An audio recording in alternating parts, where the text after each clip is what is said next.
nous vous remercions pour votre présence à cette conférence de presse.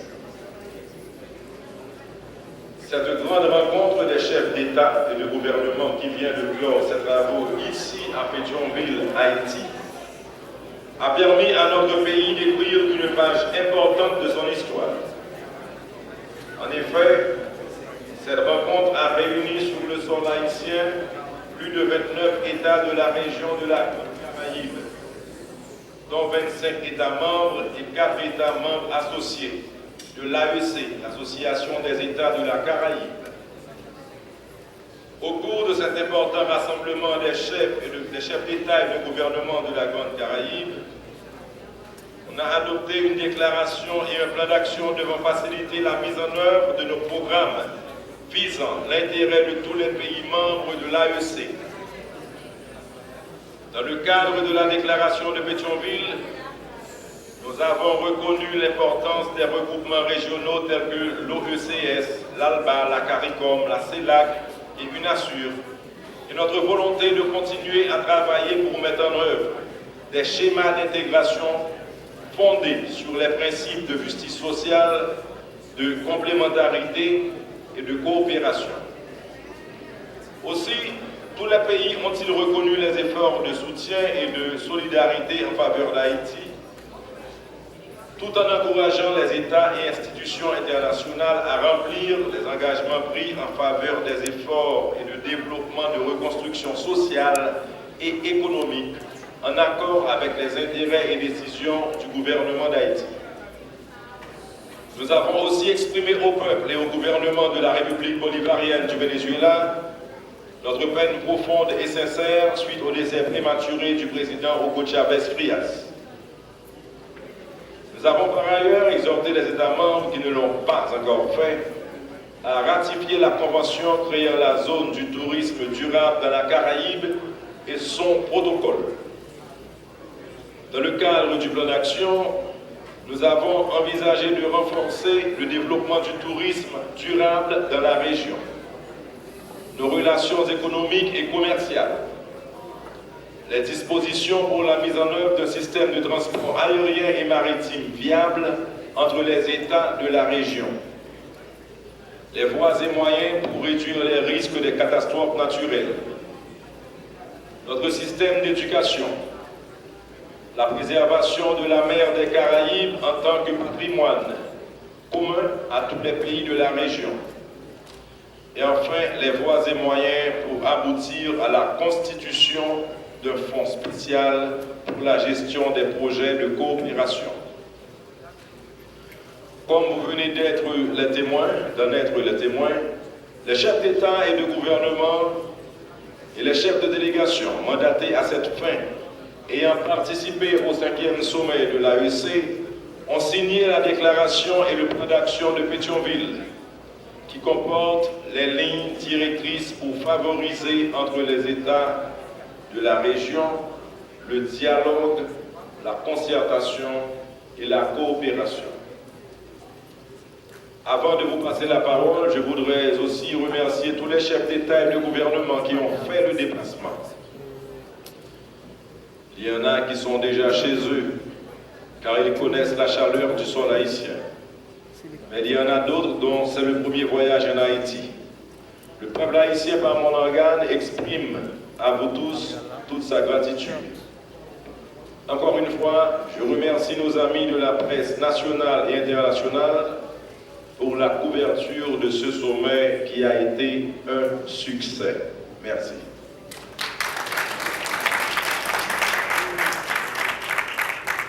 Prière, s'il vous plaît, de solliciter la parole, Vladimir Laguerre ou Enrique Marie. Ce fera un plaisir de vous aider.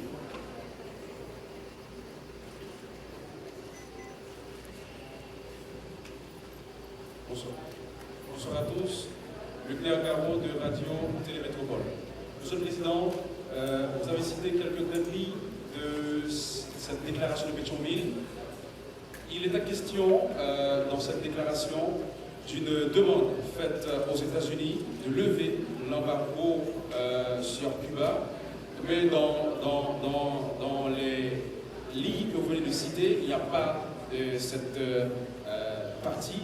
On voulait savoir est-ce que c'est au cours des discussions que cette partie a été enlevée de la déclaration, et si oui, pourquoi? Pas du tout. Je dois vous dire que je vous ai fait un petit résumé de cette résolution. Et cette résolution comporte au moins une trentaine de points. Donc, je ne me suis pas mis à citer tous les points. La résolution comporte ce point de la levée de l'embargo contre Cuba. Un embargo qui, à la face du monde, ne marche pas. Ça fait combien de temps qu'il y a cet embargo? Et cet embargo, il a été placé à quelle fin? Est-ce qu'il y a eu des solutions depuis? Donc aujourd'hui, on suggère une autre approche. Donc, la levée de l'embargo. Merci. Prochaine question.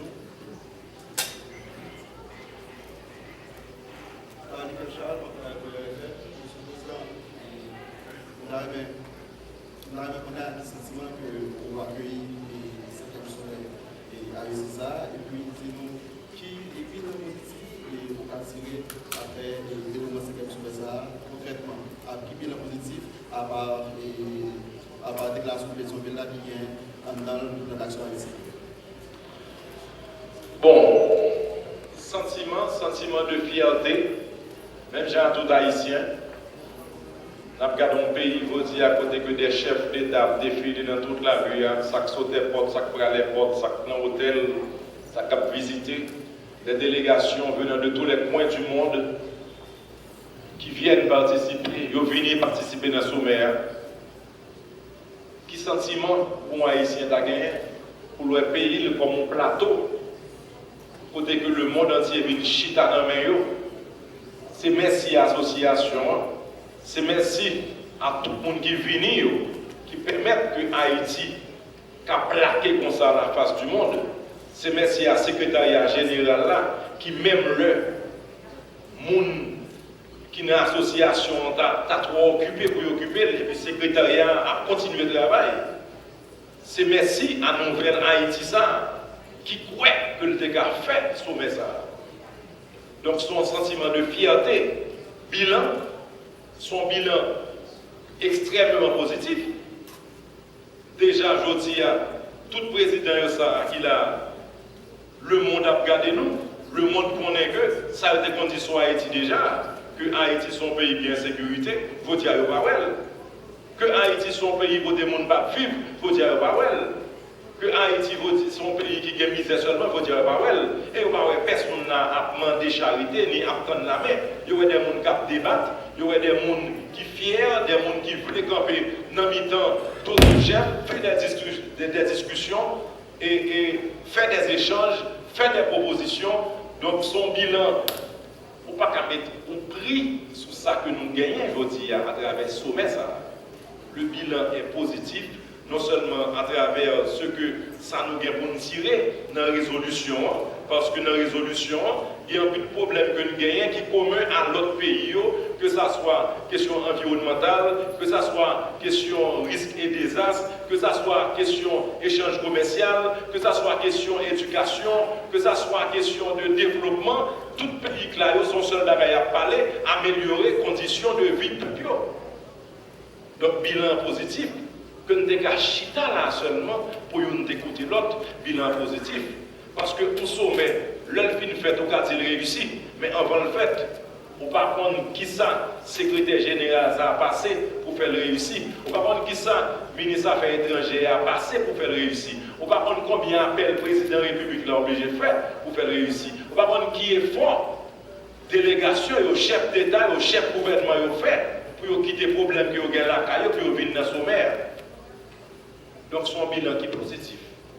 Sommaire seulement pour mettre Haïti à la face du monde, un Haïti qui a l'autre expression, un Haïti qui est dans la bouche, un Haïti qui a un sourire sous les lèvres, un Haïti qui pose, qui travaille, qui a force, qui a avancé.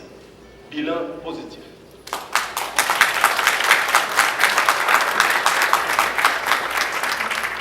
Prochaine question, s'il vous plaît. Monsieur le Président, vous avez longuement rencontré les chefs d'État qui sont venus participer au sommet, et particulièrement le président mexicain.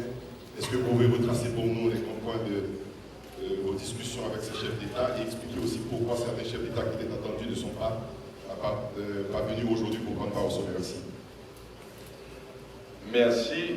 Et je dis nous que discussion que nous avons gagnée avec le président mexicain, nous n'avons pas besoin d'étaler là, mais c'est la même discussion que un chef d'État a fait chaque fois que lui avec un frère qui sont homologues, qui occupent un pays tout et qui comprennent la nécessité pour nous mettre tête ensemble, pour nous avancer dans le développement.